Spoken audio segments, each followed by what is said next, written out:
വയലേലകളിൽ കതിരുകളായി ഇലകൊള്ളിയാനായി അണിച്ചേർന്നിട വയലേലകളിൽ കതിരുകളായി ഇലകൊള്ളിയാനായി അണിച്ചേർന്നിട കാവുണ്ടായിട്ടും എന്റെ കേൾക്കുന്നില്ല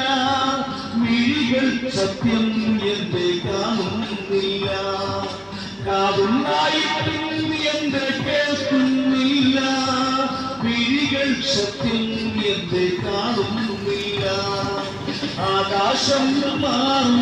ഭൂതലവും മാറും ആദിമുതൽ കേൾക്കാനുള്ളത് വചനം മാത്രം കാലങ്ങൾ മാറും രൂപങ്ങൾ മാറും അമ്പും ഇന്നും മായാനുള്ളത് തിരുവചനം മാത്രം വചനത്തിന്റെ